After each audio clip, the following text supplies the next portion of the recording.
Ini mohon dipahami bagi siapa saja yang ingin terlibat, mohon ikut rule kami, terutama ketika proses pengolahan. Dan ini sebetulnya dapur itu tidak terlalu besar. Cikal bakal program ini ada di Warung Kiara, Sukabumi. Kami ketika dulu diminta untuk melakukan pilot project, dan ketika kami memilih antara menyewa ruko dengan membangun, kami sewa ruko. Kenapa? Karena kalau membangun bangunan kami butuh 2 bulan dan itu kampanye sudah lewat. Akhirnya ada sebuah ruko dengan ukuran 8 kali 16 kami sewa dengan harga hanya 26 juta saja. Kemudian kami renovasi hanya 150 juta. Kemudian kami buat alur yang membuat proses makanan tuh higienis.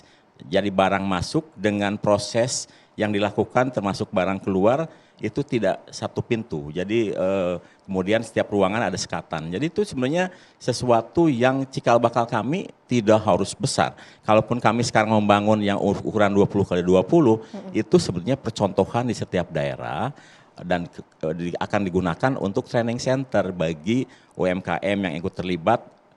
Inilah proses alurnya yang harus diikuti dan untuk itu butuh ruangan yang besar untuk melatih. Jadi sebetulnya tidak perlu ruangan yang cukup besar. Jadi asal alurnya higienis dan bisa dipertanggungjawabkan.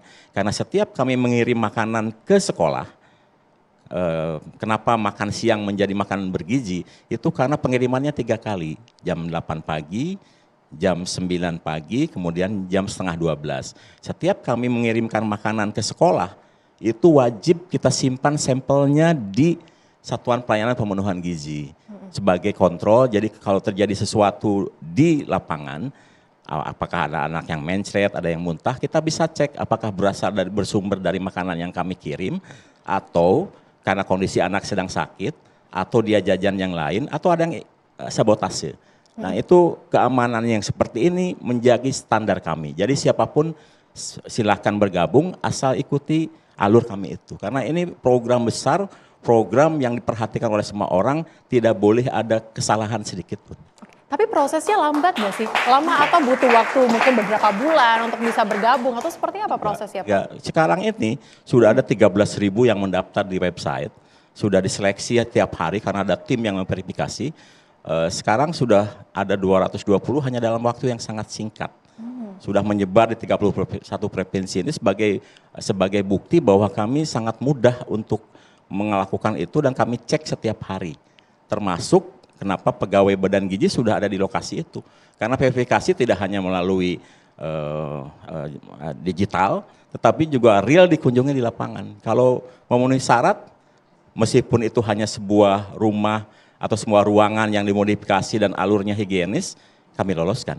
Tapi untuk tahap awal ini, memang seperti yang disampaikan Bu Afiliani, ini masalah keuangan sedang kami bereskan. Kenapa? Karena pada saat Badan Gizi launching tanggal 6, pada saat yang sama kami baru berusaha membuka blokir dari anggaran yang ada. Jadi perlu ketahui bahwa anggaran itu ditetapkan oleh pemerintah, tidak otomatis bisa digunakan. Itu ada 20 syarat untuk bisa digunakan. Dan kami alhamdulillah berhasil membuka blokir tanggal 6 itu.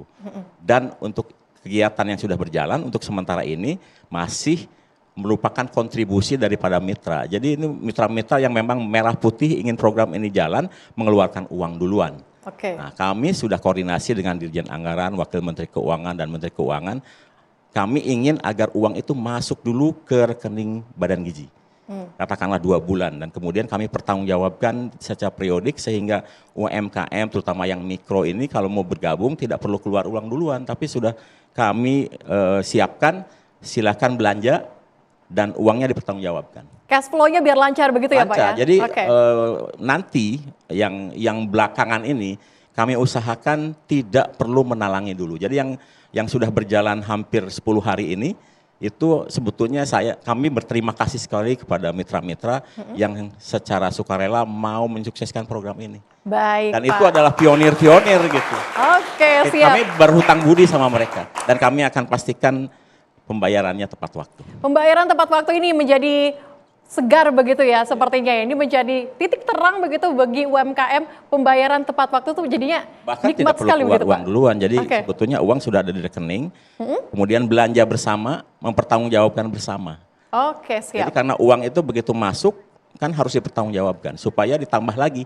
Kalau tidak dipertanggungjawabkan dengan seksama, ya tidak akan keluar uang lagi. Ini uang negara nih, bukan uang hamba Allah ya, yang harus dipertanggungjawabkan sedetil-detilnya. Harus dipertanggungjawabkan sedetail-detailnya. Bagaimana kemudian dampak ekonominya kita akan bahas usai jeda berikut ini. Tetaplah bersama kami, Indonesia Business Forum.